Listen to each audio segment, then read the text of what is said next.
And the first speaker I'd like to have up is Nadia Liebe. And Nadia and I are going to sort of review dealing with the fraudster client.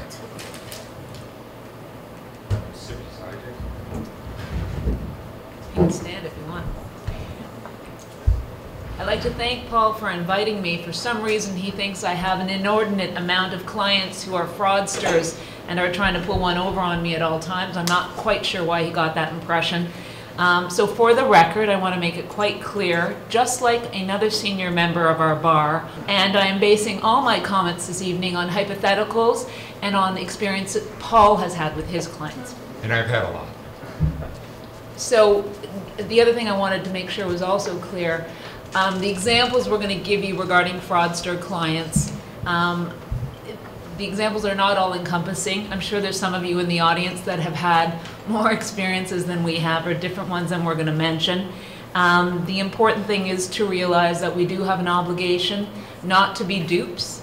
And on that note, and as part of the ethics portion of this lecture, I turn your attention to Rule 2, specifically Rule 2.02 sub 5 of the Rules of Professional Conduct.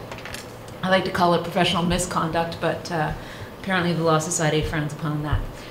When acting for a client, a lawyer shall not knowingly assist in or encourage any dishonesty, fraud, crime, or illegal conduct, nor are we to advise a client on how to violate the law and avoid punishment. Knowingly, I love that word, knowingly. The word knowingly also encompasses, or can encompass, the concept of willful blindness. So you can't just simply say, well, he didn't tell me he was going to do this. If you think your client may be up to something, or it smells bad, you can't just ignore it. There is an obligation for you to think about it and investigate. And take notes of what your inquiries are. If you're going to look into where funds have come from, make notes, make sure there's a record, because at some point in time, if the Law Society is knocking at your door, you're going to want to be able to say, on September 22nd, 2001, or 2011, I called Mr. Kellerman and spoke to him as his senior counsel and asked him questions regarding the funds that I received. And on the next day, because I wasn't satisfied with his answer, I called Mr. House, because he's sitting next to him and I happened to see him right here, and I knew he would give me a better answer. So, you know, cover your file, make memos, make sure your inquiries are listed.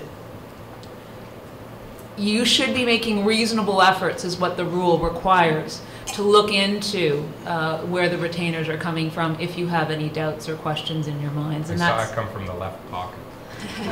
Then you should put it in the right pocket, because that's usually where the trust fund is.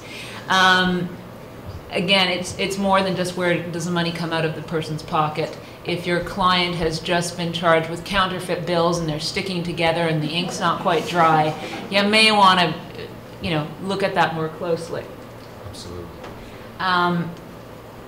You know what the greatest dilemma is? It's when they bring in 5 of those bills, and as you're counting them, and you see 5, and then they leave, and then you find that there's 6. And what is the dilemma, Paul? Do you tell your partner about the 6th one? It's not funny the second time you hear it. Justice Humphrey. The late Justice Humphrey. The rules of professional conduct also require that you not use your trust account for the purposes not related to the provisions of legal services. So your client comes in with $10,000 and says, look, I'm really bad with my money, so I need to pay my bills and whatnot. So can I just keep it in your bank account? That trust account seems to sound kind of good. And every month, you just cut me a check for $1,000. That is not acceptable. Your trust fund is supposed to be used for legal fees. If you're going to put funds into your trust account for restitution, one of the best practices is to make sure you note it in your record keeping that that money is not necessarily for legal fees but for the purposes of restitution. When you are audited, and they occasionally do that, you should have that record will assist them and assist you in explaining where the funds are coming from. I got a quick question for you. Okay. When you take a certain amount of money from clients, either for fees or for restitution or both, and they happen to pay you in cash, and just before the matter is finalized, they decide to fire you, and you may have undertaken and ensured that the funds were provided to you properly, they're not from any source of criminal activity, how do you return the funds? If a client comes in with funds, and I believe it's over, well, if a client comes in with cash, you're supposed to return it in cash. So let's say they bring in $10,000, and for some reason your bill's only $5,000, and you decide that you're going to return the rest, you're supposed to return it in cash. It's my understanding of the rules. And you can look at, it's actually bylaw 7.1, part 3, under sections 22 and 23, where this whole issue as to whether or not you can receive cash from your clients. And to be clear, if you read the first part of the rule, it sounds like you can't receive cash over $7,500. Well, no, there are exceptions. Turn the page. The subsection will tell you of the exceptions, and you can accept cash over $7,500 if it is for the purposes of legal fees, disbursements, etc. But again, when that kind of money comes in and your client's just been charged with trafficking narcotics or counterfeit money, there is an obligation on you to look into it, ask the proper questions, and make sure that you keep note of your inquiries. It's very difficult to return the money in cash, and it puts yourself as an individual in a predicament, because for your own trust accounting, it seems the appropriate manner would have been to return it by way of a trust check. However, get advice before you do it and ensure that you do it right. Or next time, make sure your account's higher. Joke. Okay, the examples that we've come up with. You get a phone call, you're advised that someone's brother has been charged with fraud, uttering a forged document, and impersonation. Everyone's in a really big hurry. Bail hearings tomorrow, need you there, can you please show up? And yeah, don't worry, I'll make sure I have a check for you when you get there. Any problem with that, Paul? A terrible problem. Your day and your time is worth a lot of money. You're usually putting something aside so that you can attend at a bail hearing. You want some certainty that you're going to get paid. And now you're worried that that check may be one that doesn't have any funds behind it.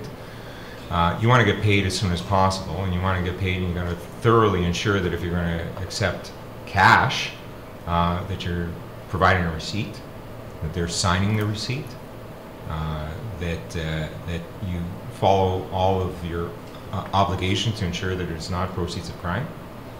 And you have to do this all in some quick period of time and be prepared for a bail hearing. And don't hesitate if you're concerned that the check's going to bounce to say, I'd like to have a money order, or please bring cash, and this is the amount that you're going to need to bring. And the Law Society, when you get audited, will tell you that you do need to provide a receipt when you were receiving cash, and you need to note the amount of the cash that's coming in, so the number of 50s and 100s or whatever it may be. And you also should have your client sign. It's a new change to your obligations. You now have to have your client sign the receipt. So just to keep you updated on that issue. I know that there are some lawyers that would prefer that a money order is received. And in today's sort of financial world, we have these different money stops and check cashing establishments that are open late. And they may be able to provide a money order late at night. Okay. So you're running to the courthouse, and bail court's about to start, and you don't have a lot of time. Do you meet your client in the cells? Is there any danger that you could come up with by not meeting your client in the cells? Well, if they're twins, you may not know which client is yours, or even if they're not twins. If you wait until somebody comes up in the box, not only does it seem as if you're completely ill-prepared, if you're wondering if that is your client, but it's important to get instructions before you proceed. There have been situations, and you can find examples of this in the history of our bar, where people will actually pay someone else to go up for them because they figure that person's going to get detained, but I'll pretend I'm someone else and I'll get released under their name.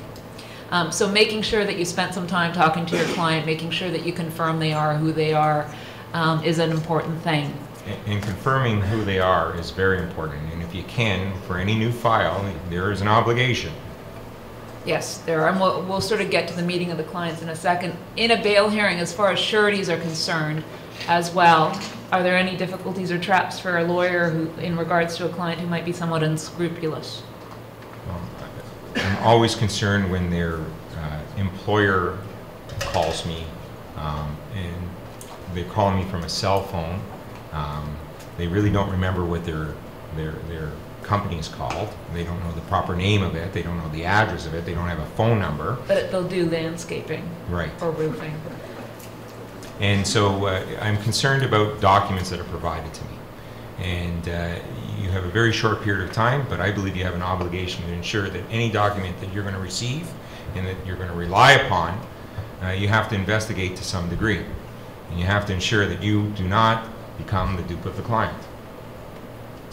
When you do go and finally are prepared to meet your client because you've managed to get him out on bail, or if your client calls you and he's already out on bail or she's already out on bail, you should actually meet your client. The temptation some people will call in and say, well, can you just interview me over the phone? You know, or at Tim Hortons. Or at Tim Hortons. But it's important to actually meet your client, spend some time with them. There's an identification requirement now with the Law Society. You have to ensure that you have the client's full name, date of birth, employment. It's good practice to take a copy of their passport or a copy of their driver's license. The requirement in and of itself is to ensure that that is the person. Yep. So you can follow a protocol without taking those photocopies, but you have to ensure that you document.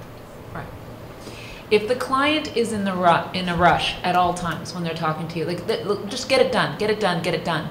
Don't worry, you don't need to verify that. Don't worry, you don't need to call this person. Don't worry about what that says. Let's move on.